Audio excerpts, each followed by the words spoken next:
Muy buenas tardes, queridos alumnos. Deseo que Dios les bendiga mucho. Es un placer volver a verlos en nuestra clase de introducción al Antiguo Testamento. Gracias por su disposición y su deseo de seguir aprendiendo.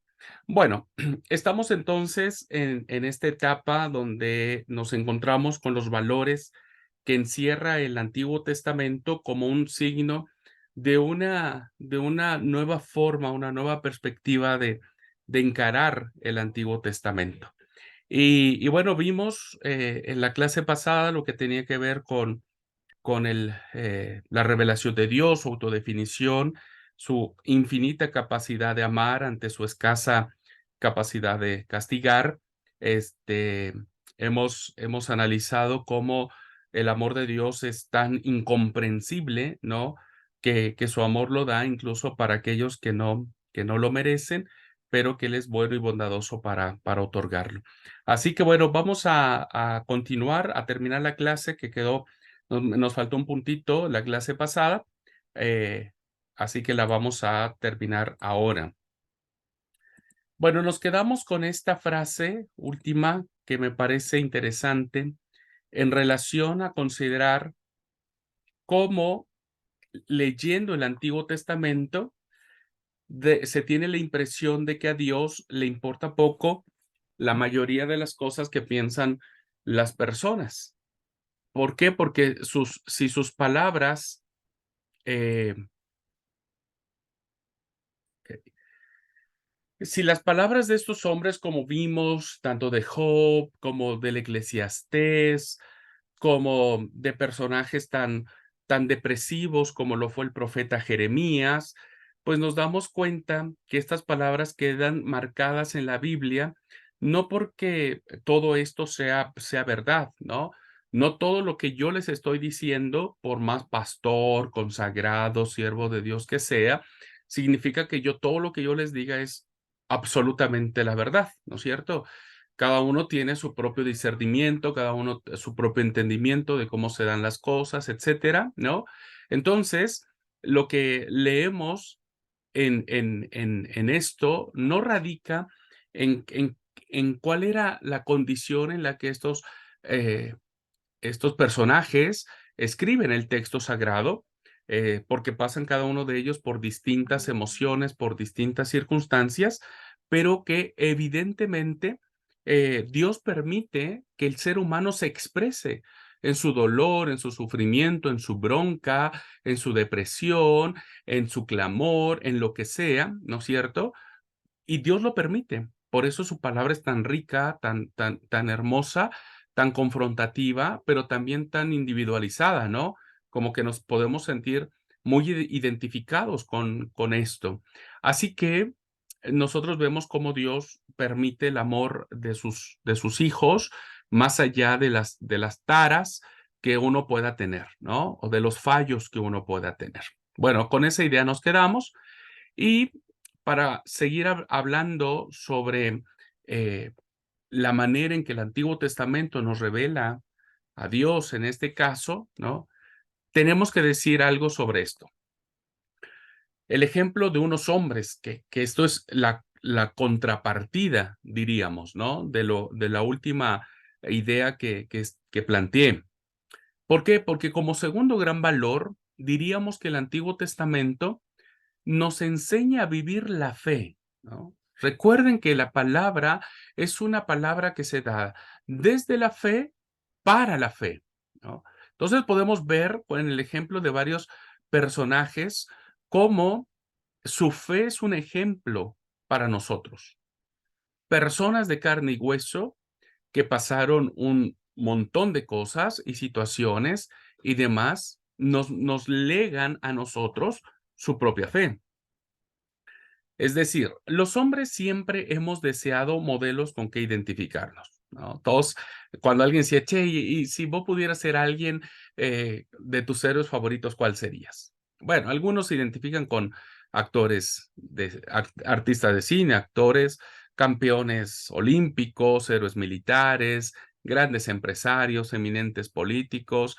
Bueno, han sido como en el mundo y en muchas personas como parámetros de lo que queremos ser. En el caso de la fe católica, ¿no? Fomentó durante muchos siglos la lectura de la vida de sus santos, ¿no? Y esta idea de los santos desvirtuó, ¿no? Esta idea teológica que impulsó fuertemente la Iglesia Católica, desvirtuó lo que significaba la verdadera santidad cristiana, ¿no?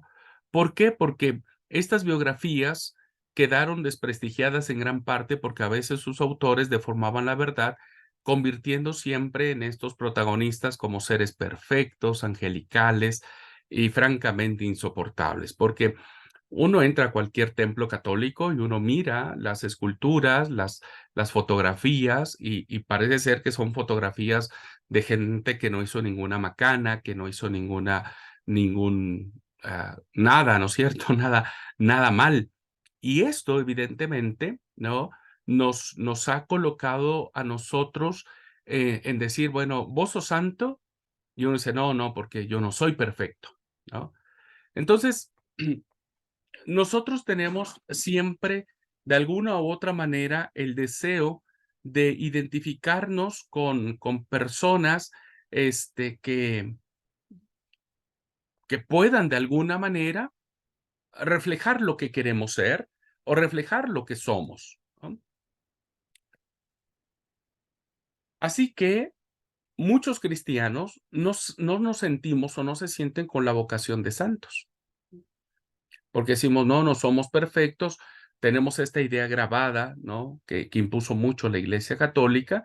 Y entonces, bueno, nos contentamos con ser bondadosos, amables, serviciales, que caemos y nos levantamos de manera continua. Así que, bueno, nosotros siempre el parámetro que usamos para considerar a alguien que puede llegar a la santidad, pues es un parámetro de una vida intachable, perfecta, impoluta, etcétera, ¿no? Pero puede ser que si alguno de nosotros, hermanos, no se llega a considerar santo o santa, la lectura del Antiguo Testamento nos puede ayudar a cambiar ese paradigma. ¿Por qué? Porque nosotros encontramos a grandes personajes de la Biblia, grandes héroes de la fe, personajes maravillosos, pero que fueron hombres y mujeres de carne y hueso, con virtudes, pero sobre todo con muchos defectos, con momentos en que se sintieron ilusionados, pero también con momentos en que se sintieron profundamente desanimados, deprimidos, oprimidos, etcétera. Esto nos coloca a nosotros entonces en la fila de anhelar, eh, pues este deseo de que sí podemos llegar a ser personas santas, hombres y mujeres, ¿no? Quien, por ejemplo, tomando algún ejemplo, quien en momentos de gran dificultad o crisis profunda sea incapaz de adoptar una actitud cristiana ante el sufrimiento, podrá actuar como Job, que se revela, que lucha, que interroga y que incluso llega a blasfemar buscando respuestas a su quebrantamiento, ¿no? Job, evidentemente, es un paradigma muy interesante de la fe cristiana, porque Job no es el paciente Job del que nosotros siempre nos hemos quedado en el capítulo 1, capítulo 2. eh, y a partir del capítulo 3 encontramos un Job diferente, un Job que se puede identificar más con nosotros. Nosotros somos más capaces de enojarnos con Dios que de decir como él dijo cuando su esposa le dijo, maldice a tu Dios y muérete. Job le dijo, el bien habremos de recibir y el mal no lo habremos de recibir. Difícilmente nosotros podemos llegar a tener una actitud de esa manera, ¿no? Ante un sufrimiento tan grande. Más bien nosotros nos identificamos con el Job del capítulo 3, donde sentimos que si hay alguna situación que nos lastima, pues llegamos a enojarnos, preguntamos muchas cosas, nos deprimimos, volvemos a enojarnos, entramos como que en una montaña rusa, ¿no? De emociones, de sensaciones que a veces nos alejan de Dios, otras nos acercan de Dios. Algunos días estamos aceptando la voluntad de Dios, pero otros días lo estamos, estamos muy enojados porque no aceptamos lo que Él ha hecho. Otro ejemplo, el que nota que su fe pierde cada vez más contenido y se limita a 2 o 3 ideas, a veces ni siquiera las esenciales, podrá consolarse recordando la experiencia del Eclesiastés. Se ha dado cuenta, hermanos, que a veces cuando nos enfrentamos a situaciones que uno no entiende, son tantas cosas que nos abruman, nuestra fe se quebranta, ¿no? Nuestra fe se viene a menos, nuestra fe empieza a dudar, ¿no? Y dudar no nos gusta porque quien duda, uno entiende que es como que le está fallando a Dios, ¿no? Que es una falta de fe. Y entonces no nos damos la oportunidad de dudar, no nos damos la oportunidad de cuestionar, no nos damos la oportunidad de decir: "No estoy de acuerdo con lo que estoy viviendo, no estoy de acuerdo con lo que está pasando, no estoy de acuerdo con la vida". Bueno, si alguien siente ese sentimiento, si alguien se ha sentido en esta actitud, ¿no es cierto?, de escepticismo ante las situaciones que la vida pasa y dice: no puedo creer que esto esté sucediendo. Me parece que la vida se está volviendo cada día más terrible, más chocante, más todo, ¿no es cierto? Y entonces, bueno, el Coeled o el Eclesiastés, el autor del Eclesiastés, fue un hombre como nosotros que también dijo esto y al final terminó diciendo: "Vanidad de vanidades, todo es vanidad", ¿no? Todo es vanidad. Sería una frustración, sí, sí, Tati, exactamente, sería la frustración de la vida. Cuando uno se siente tan frustrado por tantas cosas y nos enojamos y decimos: "Pero no puede ser que esto esté sucediendo, que me esté pasando a mí", ¿no? Que que la remo y no llego y voy y subo y bajo y la vida se me hace tan pesada que me siento tan frustrado, tan frustrada. Bueno, baste leer el libro del el Eclesiastés para entender que el autor, pues, terminó diciendo lo mismo. Y terminó diciendo: "Vanidad de vanidades, todo es absolutamente vanidad". Y otro ejemplo, ¿no?, de hombres de carne y hueso que son grandes referentes de la fe cristiana es Jeremías, ¿no? Porque quien atraviesa una crisis de vocación podrá aprender mucho del itinerario espiritual de Jeremías y sacar fuerzas para seguir su camino. Cuando alguien dice: "Bueno, ¿por qué Dios me llamó? ¿Yo qué estoy haciendo en esto? ¿Por qué me metí a estudiar al seminario? Yo no tendría que estar sufriendo las clases, las tareas, los tiempos, el trabajo, la escuela, los niños, la casa, todavía tengo que dirigir, predicar, atender la escuelita de niños, la comisión administrativa, en fin, un montón de cosas". Y entonces entramos en crisis de decir: "Ay, no, yo tengo que dejar esto, yo ya no quiero más seguir en la iglesia, voy a mermar, voy a dejar algunas cosas, ya estoy cansado, estoy frustrado". Bueno, quien piense así, quien sienta así, o sentirá en algún futuro, ¿no? Porque a lo mejor alguien dice: "No, pastor, yo estoy re tranquilo, yo disfruto". Bueno, me alegra que así sea, pero llega un momento en donde uno dice: "Listo, basta ya, ¿no? No más". Así que dejo todo y suelto todo y ya está. Bueno, si alguien se siente de esa manera, pues no se sienta solo. Jeremías también en su momento dijo: "Basta, basta, yo ya no quiero más seguir", ¿no? Ya no quiero más seguir. Esta vocación de ser profeta no me gusta.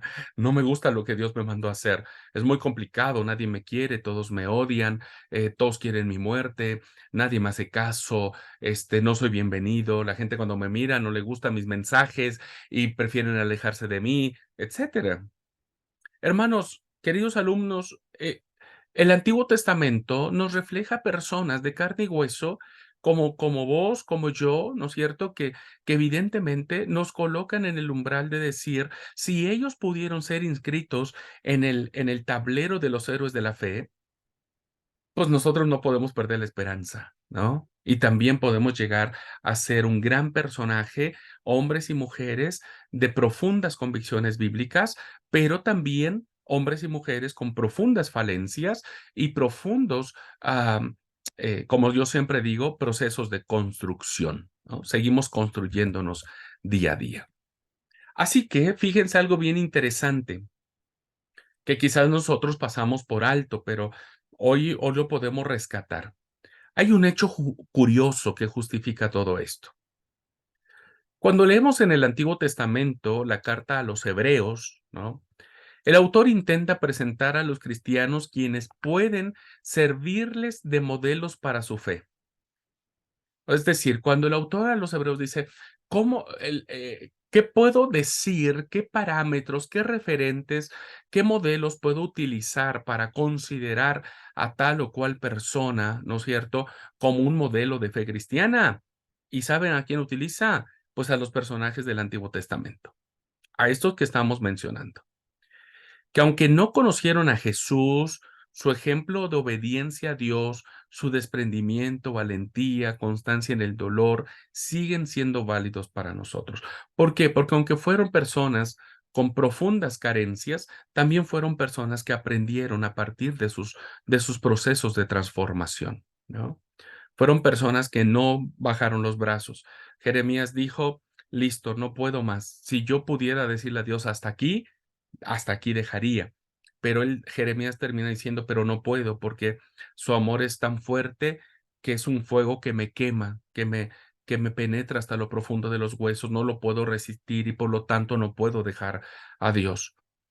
Cuando nosotros vemos al Coeledo, al Eclesiastés, diciendo vanidad de vanidades, termina él su propio discurso diciendo, el fin de todo discurso oído es este, teme a Dios y guarda sus mandamientos, porque al final del día, ¿no? Aunque la vida es vanidad de vanidades, Dios siempre está al final del túnel.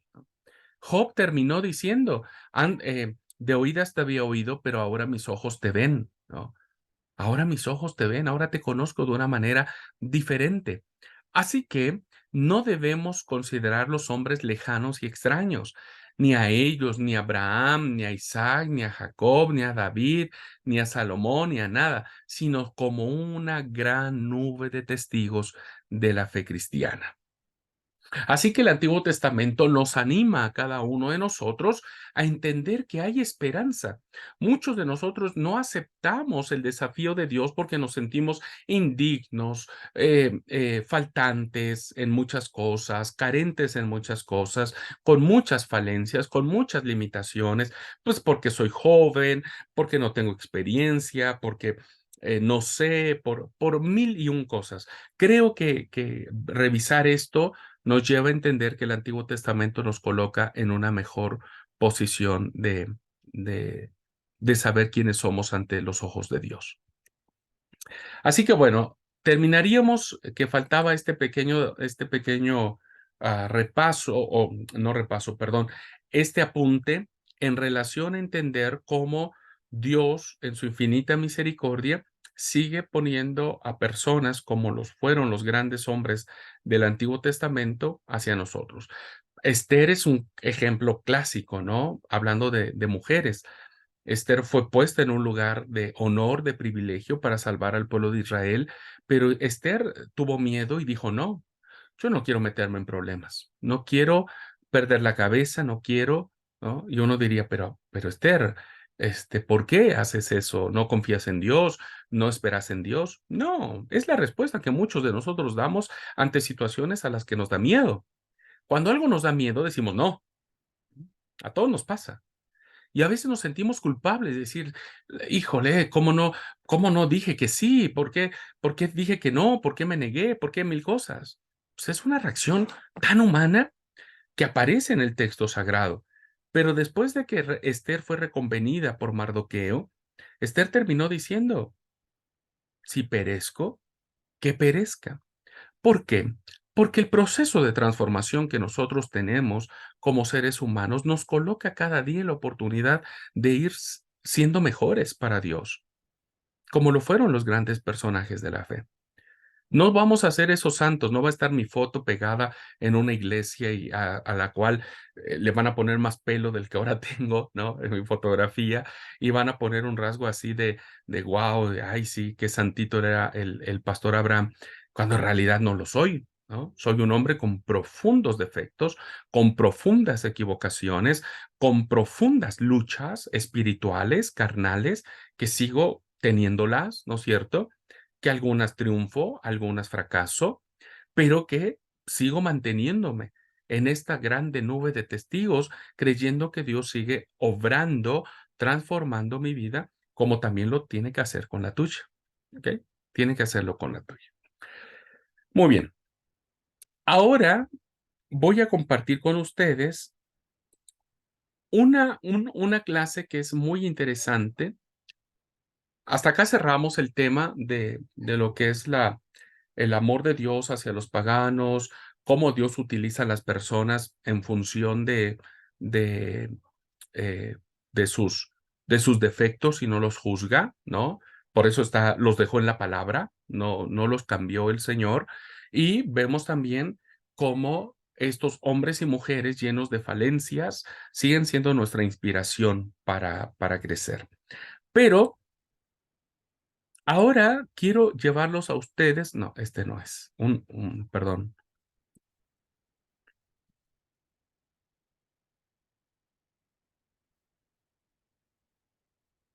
em, a ver si este es. Sí, bueno,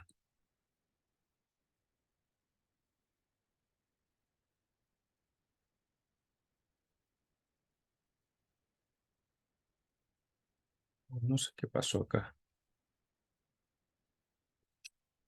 Perdón, perdón, hermanos.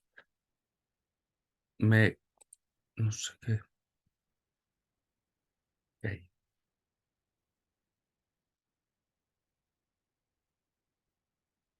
muy bien. A ver, un segundo, por favor. Un segundo.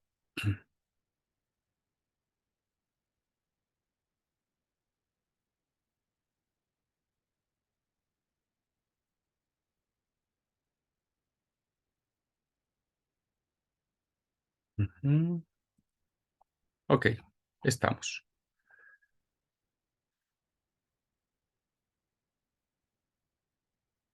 Bueno, vamos a abordar otro aspecto que tiene que ver con la dimensión social política que aparece en el Antiguo Testamento. Bueno, ¿qué podemos decir al respecto? Esta clase me gusta mucho porque dice lo siguiente. Hay en el Antiguo Testamento un tercer aspecto, ¿no es cierto?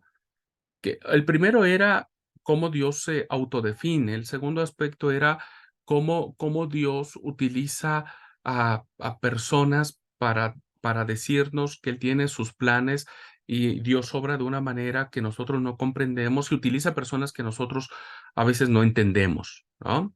Como a nosotros mismos. Ahora, el tercer aspecto tiene que ver con descubrir la dimensión sociopolítica de la fe. Y en este sentido, el Nuevo Testamento también contiene un mensaje muy claro. ¿Qué tiene que ver las dimensiones sociales políticas? Miren, esto es fundamental. ¿Por qué? Porque el texto sagrado, el mensaje de Dios, la revelación de Dios es hacia el pueblo. El pueblo conforma una sociedad, ¿no? Y los aspectos que va desarrollando el pueblo, las relaciones que va desarrollando la sociedad, son relaciones, ¿no es cierto?, que los va a vincular a los individuos para su convivencia, para bien o para mal, ¿no? Si hay buenos acuerdos, la convivencia entre las personas que forman un pueblo, una ciudad, una determinada etnia, pues evidentemente serán muy, muy bien, porque habrá lindos acuerdos. El problema es cuando no hay acuerdos. Entonces ahí se convierte, incluso llega a haber guerras civiles, ¿no? O guerras entre pueblos, entre países. Y el factor político influye muchísimo al respecto. Ahora, la Biblia no está despegada de esto. El mensaje de Dios no está alejado del mensaje ni político ni social. Hoy nosotros lo vemos con mucho, con mucha con mucha distancia, diríamos. ¿Por qué? Porque hoy hablar de política y hablar de las obras sociales o hablar de las políticas sociales que tienen los gobiernos, depende de los países donde vivamos, pues no nos gustan, ¿no?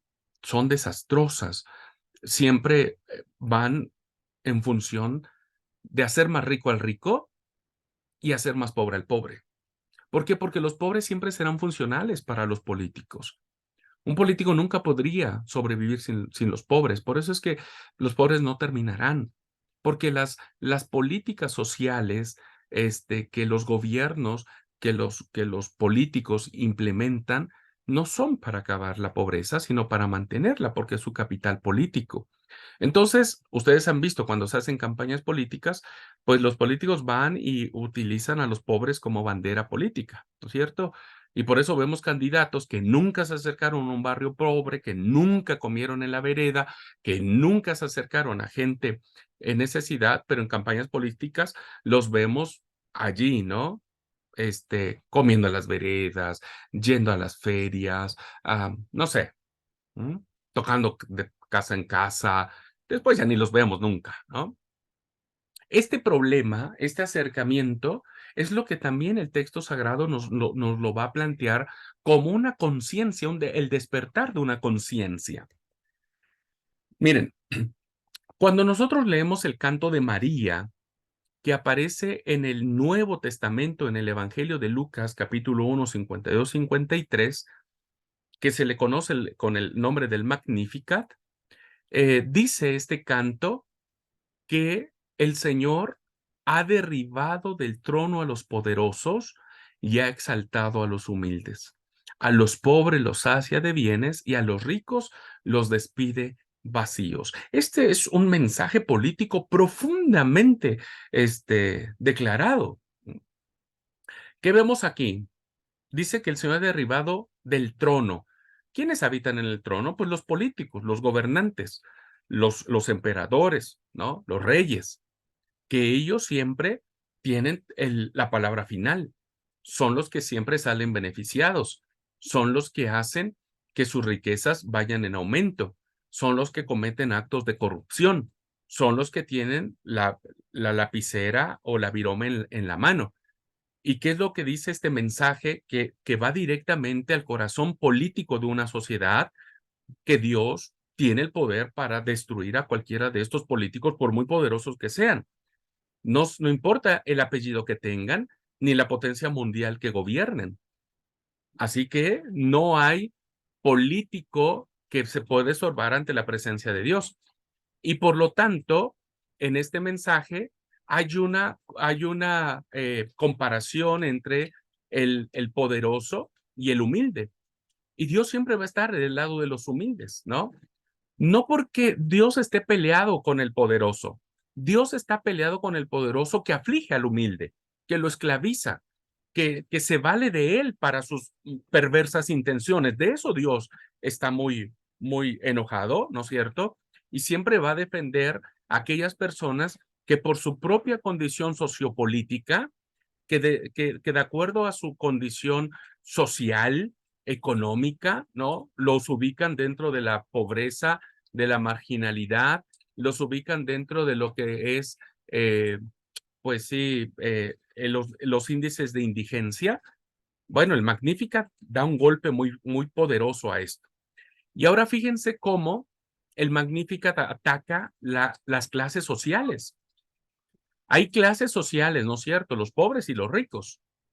Las clases sociales han dividido al ser humano, ¿no? Y nos han colocado incluso en denominaciones despectivas. ¿Qué se dice de los países de Estados Unidos, China, Rusia? Países de primer mundo, ¿no? Países súper desarrollados. ¿Qué se dice de los países de América Latina? Pues países tercermundistas, países subdesarrollados, en el cual nuestro país, Argentina, sigue siendo, al igual que muchos de los países de Sudamérica, de Centroamérica, pues satélites que sirven en función de las grandes potencias, ¿no?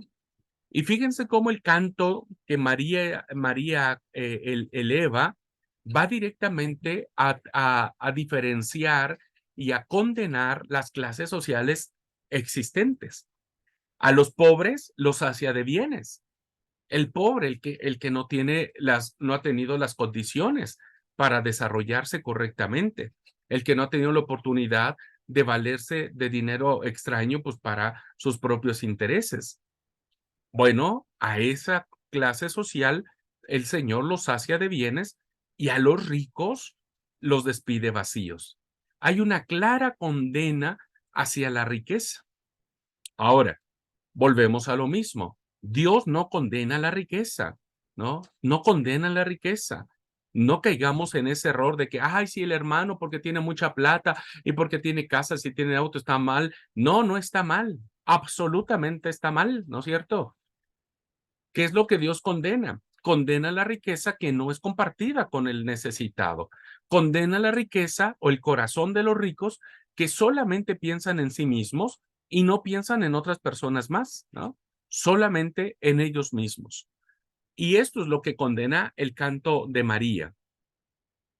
Hay otra condena por parte del Señor Jesús, igual que su crítica radical a los ricos egoístas, insensibles ante las necesidades ajenas.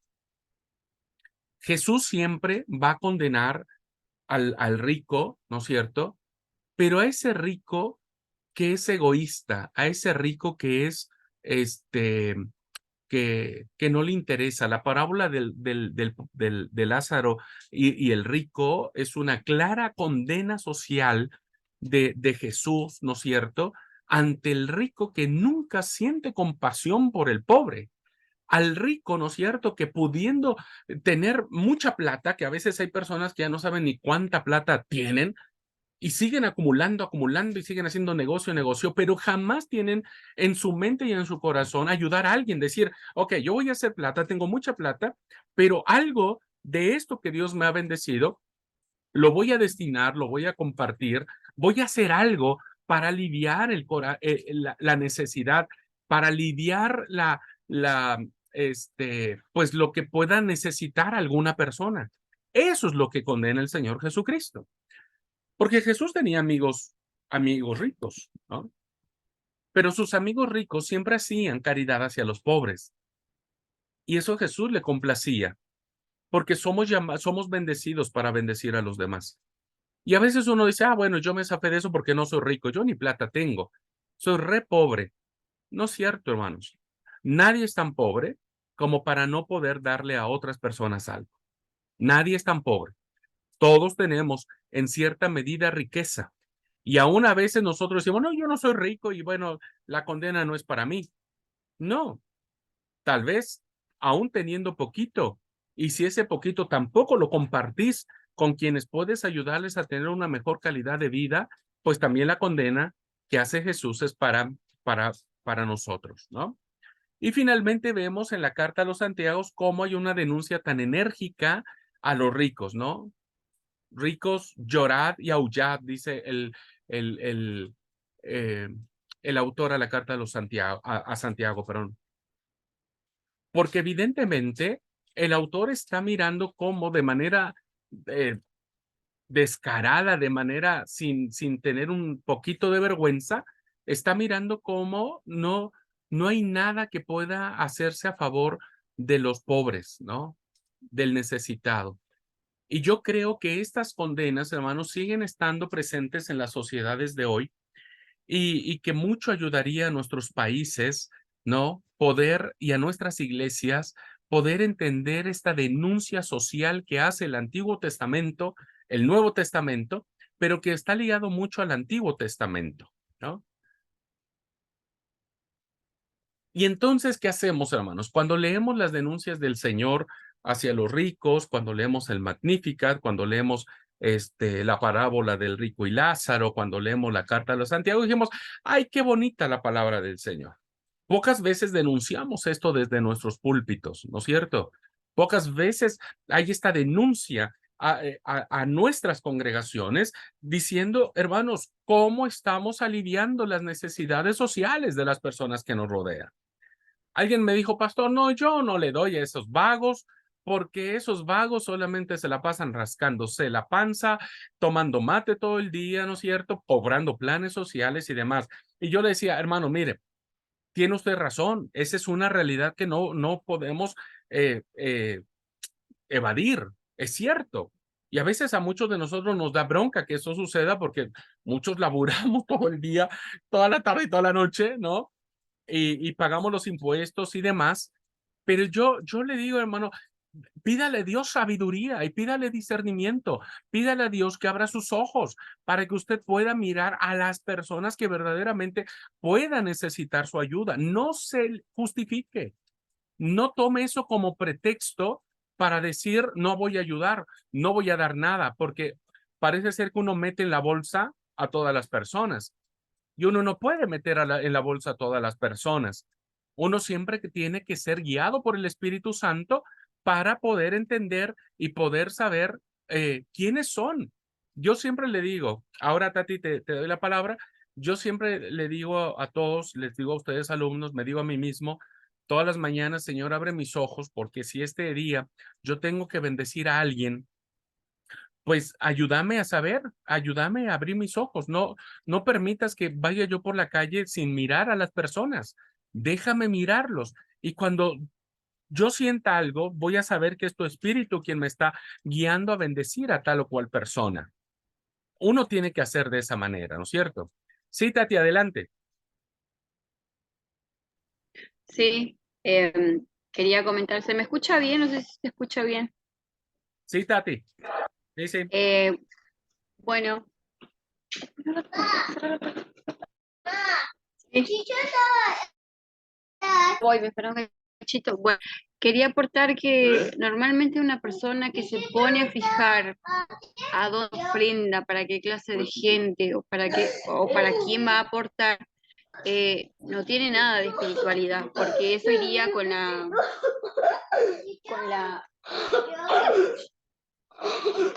perdón, iría con una clase de persona que no ve el amor, que no ve el amor, porque yo si me voy a poner a fijar que tengo que dar a uno que está sentado, sería como un sentimiento así como envidioso, o porque él puede y yo no, y por qué lo mantienen y a mí no, y entonces no sé si me puedo explicar que no iría con algo espiritual, que seamos de esa clase de personas que nos pongamos a criticar en vez de actuar.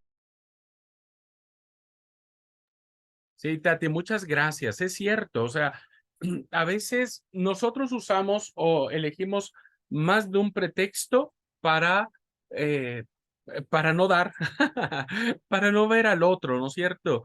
Y yo creo que el Antiguo Testamento nos va a ayudar a eso, porque el Antiguo Testamento nos ayuda a despertar nuestra conciencia.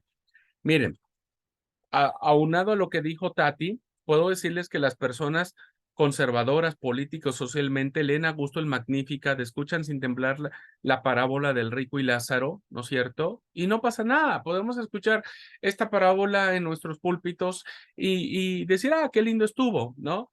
Pero necesitamos entender de qué manera nosotros podemos ser lo suficientemente espiritual para comprender lo que está sucediendo a nuestro alrededor.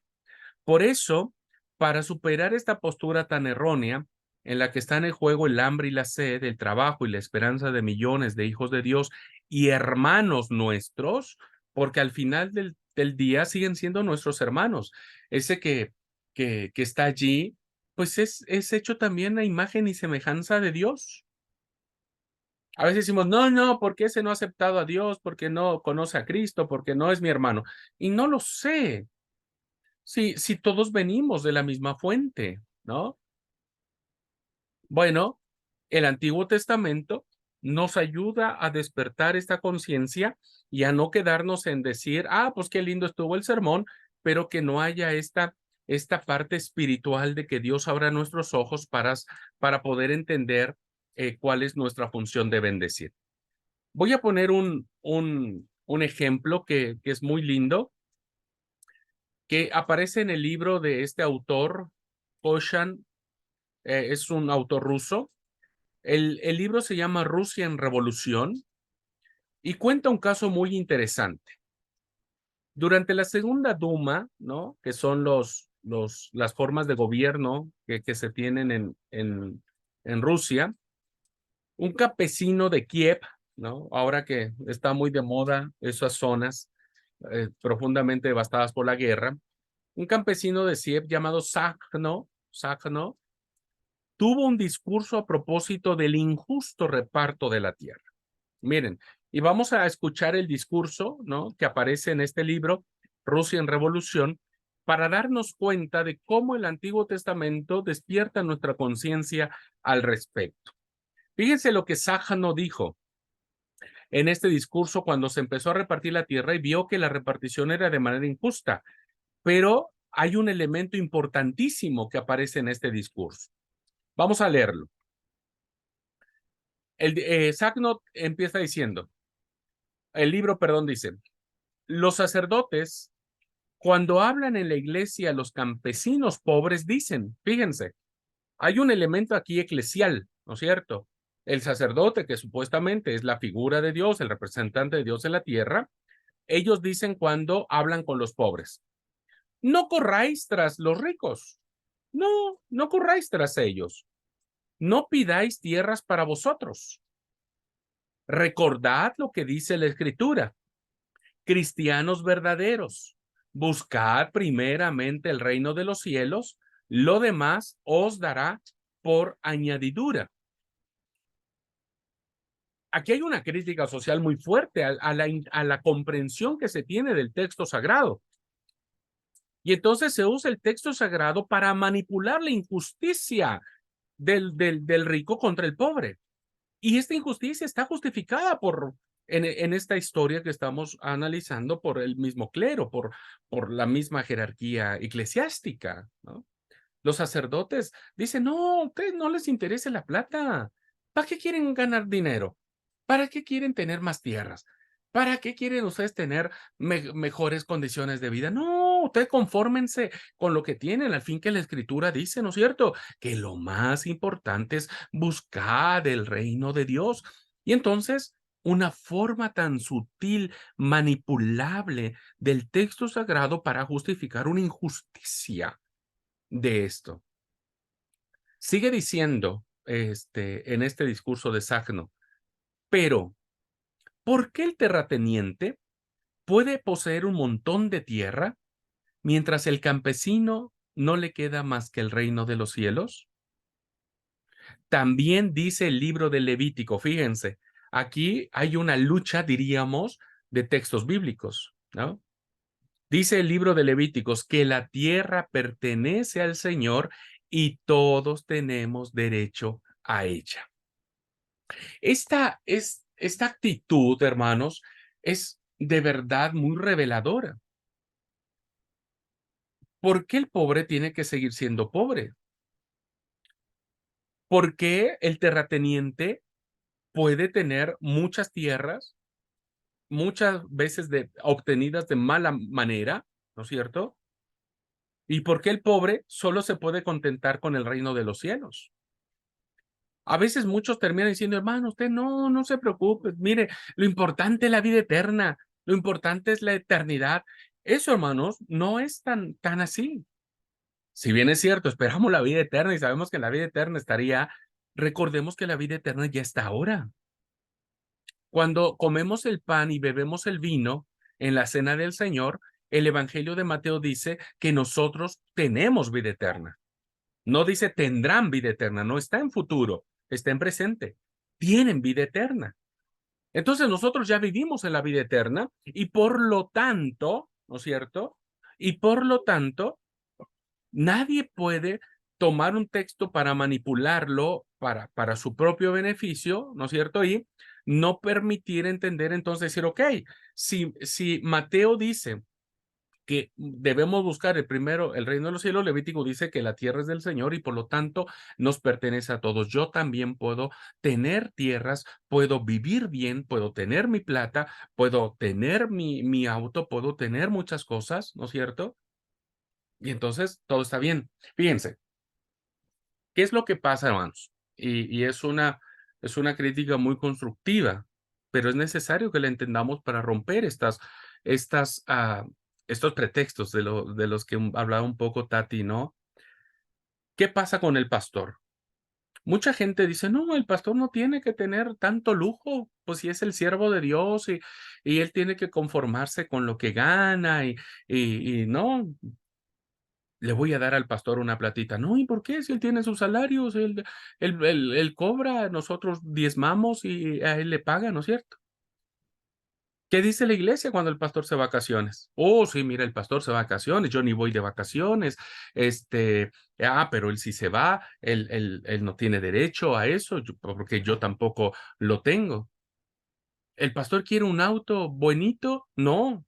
O sea, todos los miembros de la iglesia pueden tener sus camionetas 0 kilómetros, sus autos 0 kilómetros, pueden tener sus casas, pueden tener mil cosas. Pero el pastor no. Y el pastor se le juzga y se le critica. Mira, se compró un auto nuevo. Mira, seguro que es de mis diezmos. Yo se lo compré porque yo estoy dando mi diezmo, es de mi plata y yo se lo estoy dando. En fin, debemos romper estos aspectos, ¿no es cierto? Y buscar una justicia social. Buscar, hermanos, el hecho de decir, ¿por qué nuestro pastor no puede tener sus vacaciones lindas y por qué no puede ir a Cancún? Digo yo, ¿no? Permiso que lo digan de esa forma. ¿Por qué no? ¿Por qué no puede tener una mejor calidad de vida para sus hijos? No, porque el pastor solo debe llevar 2 túnicas, porque solamente debe llevar su alforja, porque no debe recibir plata de nadie, porque así dijo el Señor a sus discípulos. Entonces, el discurso de Sacno se convierte en una realidad no solo para nuestras contextos políticos y sociales de acuerdo a los países en que vivamos, sino también para nuestras relaciones eclesiales, ¿no? Donde seguimos teniendo estas injustificaciones, ¿no? Y pues terminamos, evidentemente, haciendo clases sociales dentro de la iglesia, ¿no? Clases sociales. Este episodio refleja un hecho curioso. El uso alineante del Nuevo Testamento, en donde parece ser que todo es el reino de Dios, vos no pidas más de lo que podés tener, y el liberador del Antiguo Testamento, donde dice, pero si todo es del Señor. A ver, la diferencia no está en que los libros sagrados estén mal. Lo que está mal es la interpretación que estamos dando de ellos. Somos nosotros quienes utilizamos el texto sagrado para manipularlo de acuerdo a nuestros intereses y conveniencias. Pero Sack nos lleva razón. Sack no tiene toda la razón del mundo. Nadie puede utilizar el nombre de Dios para justificar una injusticia. Nadie. No se puede y no se debe. No se puede usar el Nuevo Testamento para predicar el hambre y la miseria porque Jesús no lo hizo y está en contra de la voluntad de Dios. Nadie puede usar el texto, y lo han usado, déjenme decirlos. Hasta la fecha, muchos sacerdotes siguen, muchos religiosos, muchos falsos profetas, falsos apóstoles y un montón de cosas, siguen, ¿no es cierto? Eh, eh, Viendo por sus propios intereses. Siguen diciendo, bueno, dame tanta plata, dame tu casa, dame tus terrenos, dame un montón de cosas y utilizan la Biblia para manipular. Pero Jesús no lo hizo. Esto está en contra de la voluntad de Dios. Un verdadero siervo de Dios siempre va a luchar para que otro viva mejor, de alguna u otra manera, para que otro viva mejor. Si nosotros, Dios, el Señor, nos ha concedido la dicha de vivir meridianamente bien, como sea, en cualquier circunstancia, o nos ha concedido la dicha de ser rebendecidos, tenemos que hacer que otros vivan mejor, ¿no es cierto? Y, perdón, y esta parte del mensaje social del Antiguo Testamento lo expondremos al hablar del Éxodo y de los profetas. Cuando lleguemos a los mensajes proféticos, ¿no es cierto? Vamos a ver cómo el profeta siempre va a estar en contra de las injusticias sociales.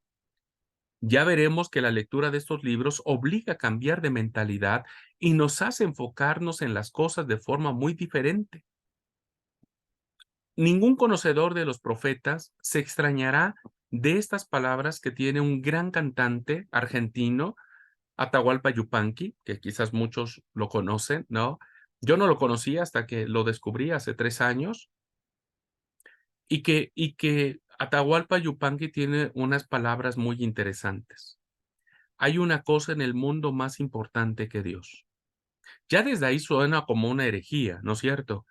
Ya desde ahí uno podría pensar que no es tan así. ¿Qué es más importante que Dios? Pues nada. Sin embargo, Este compositor dice que hay una cosa en el mundo más importante de Dios. ¿Y cuál es esa?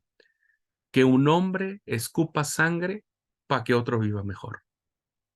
Porque el amor a nuestros hermanos hará que nosotros podamos amar a Dios. Esto va muy en línea del mensaje de Juan, ¿no es cierto? ¿Cómo decís que amás a Dios, que podés amar a Dios, que no lo ves, y a tu hermano que lo estás mirando lo odias? Eso no puede ser. A tu hermano que lo estás mirando, no puede ser que no le tiendas la mano, que no lo ayudes, que no permitas que viva mejor.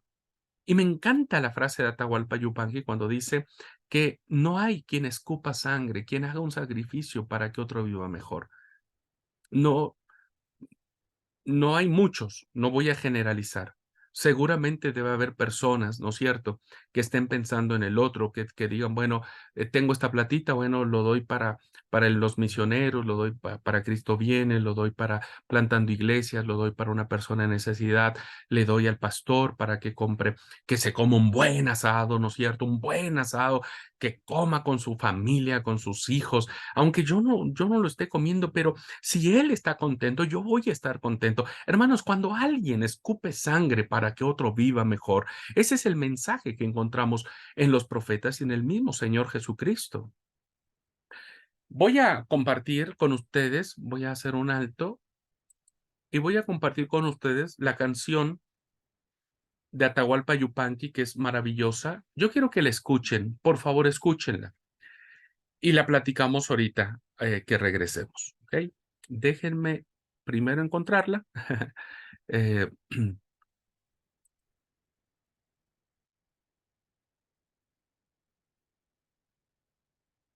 muy bien. Acá. Ok, ahora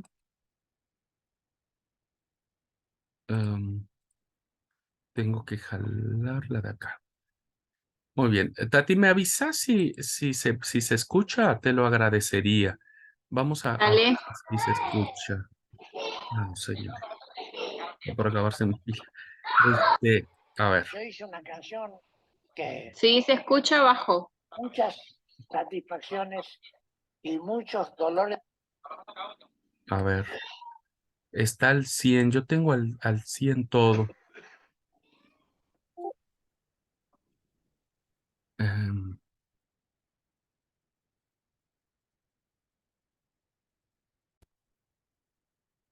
a ver, vamos a ver si ahora se escucha. Yo hice una canción que me trajo muchas satisfacciones y muchos dolores de cabeza también, porque estuve 100 días preso en una cárcel por esta canción que se llama Preguntitas sobre Dios. Yo no quería faltar al respeto, a lo que la gente respeta y ama. Yo tengo también la obligación de respetar, Yo no seré muy no seré muy creyente. Yo soy un poco como era mi padre. Cuando mi madre decía, mamá me decía, yo soy creyente, mi padre la miraba y decía, yo soy dudante. Bueno, yo también soy un poco dudante. Tengo algunas dudas. Por ejemplo, yo les puedo contar a ustedes brevemente una pregunta y una respuesta. Puedo decirles por qué soy dudante. No es una falta de respeto.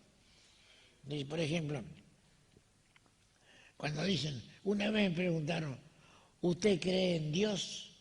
Y digo, tengo mucho respeto por esa imagen, mucho respeto por mamá, mi madre, adorable, adorable vasca, adorable, 1000 veces adorable, 1.000.000 de veces. Pero yo tengo mucho respeto por la imagen de Dios.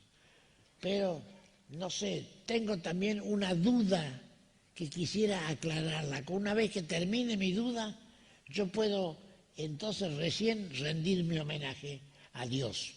Pero mientras tanto, permítanme que yo tenga silencio, un silencio. Dice, ¿cuál es su duda? La duda mía es muy sencilla. Yo no la puedo explicar, pero es muy sencilla. Usted me pregunta, un señor sacerdote, amigo mío, me dice, ¿usted cree en Dios? Le digo, tengo un gran respeto. Dice, ¿cuál es su duda? Se la voy a decir. Usted me pregunta si yo creo en Dios. Ahora, yo a mi vez me pregunto, ¿Dios creerá en mí?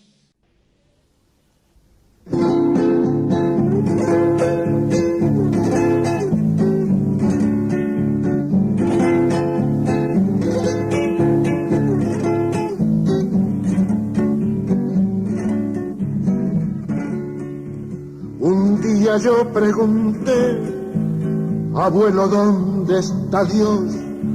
Un día yo pregunté, abuelo, ¿dónde está Dios? Mi abuelo se puso triste y nada me respondió.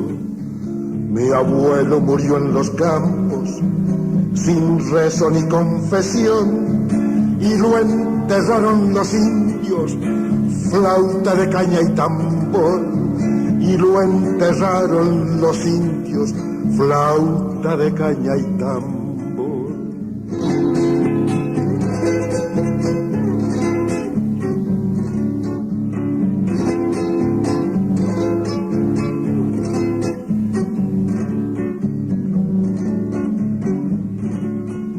Al tiempo yo pregunté, Padre, ¿qué sabes de Dios? Al tiempo yo pregunté, Padre, ¿qué sabes de Dios? Mi padre se puso serio y nada me respondió. Mi padre murió en la mina, sin doctor ni protección. Color de sangre minera tiene el oro del patrón. Color de sangre minera tiene el oro del patrón.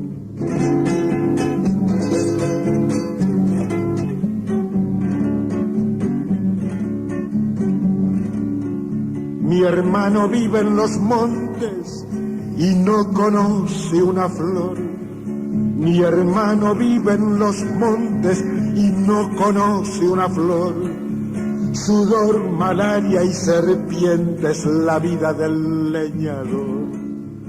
Y que nadie le pregunte si sabe dónde está Dios. Por su casa no ha pasado tan importante señor. Por su casa no ha pasado tan importante señor.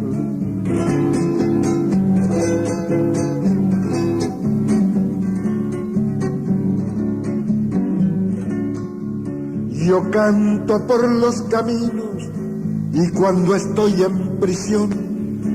Yo canto por los caminos y cuando estoy en prisión oigo las voces del pueblo que canta mejor que yo.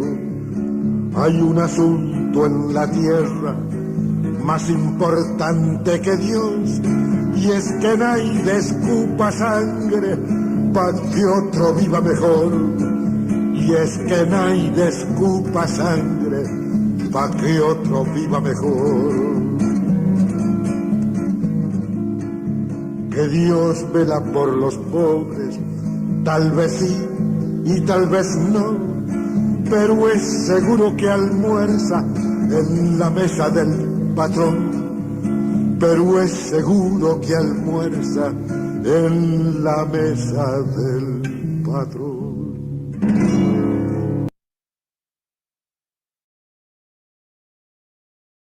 Yo hice una canción.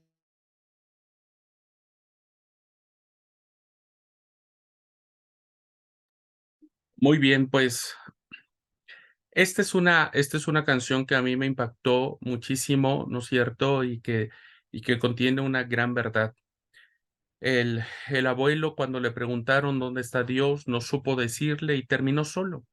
Terminó abandonado y solamente los indios lo recogieron a punta de caña y de flor. Cuando le preguntó a su papá, pues sí conocí a Dios, dije, bueno, aquí no ha pasado y murió en las minas del patrón, ¿no es cierto? De ese hombre del cual se hacía mucho más rico por, por, por este tipo por el papá, ¿no es cierto? Y que murió en las minas sin encontrar dónde estaba Dios. Y cuando le preguntamos a su hermano, dicen, bueno, la suerte del leñador es igual o peor. Allí solamente hay serpientes, piedra, palos, ¿no es cierto? Y por este lado no ha pasado tan importante, Señor. Y la denuncia es, en este sentido, es, este, eh, si Dios ha pasado, si Dios existe y dice tal vez, y tal vez no, pero si Dios existe, solamente está sentado en la mesa del patrón. Esto, hermanos, es una denuncia, ¿no? Que tiene mucho sabor a los profetas. Hoy muchos de nosotros, muchos miembros de iglesia, acumulan riquezas solamente a costa de otras personas, ¿no es cierto? Que, que a veces no somos justos, eh, y que tampoco hacemos algo para bendecir a otras personas. Eh, por eso dice que no hay otra cosa en el mundo más, que hay una cosa más en el mundo más importante de Dios, es que alguien pueda escupir sangre para que otro viva mejor, ¿no? Y yo creo que en la medida en que nosotros podamos despertar esa conciencia social, hacia el pobre, hacia el desprotegido, en esa medida estaremos cumpliendo el propósito de Dios. Y creo que esta es una denuncia que el Antiguo Testamento nos lo plantea, el Nuevo Testamento, todo el texto sagrado nos plantea como una urgencia que debemos de tener. Así es que bueno, vamos a irnos al receso y volvemos en 10 minutitos, por favor. Vamos al receso.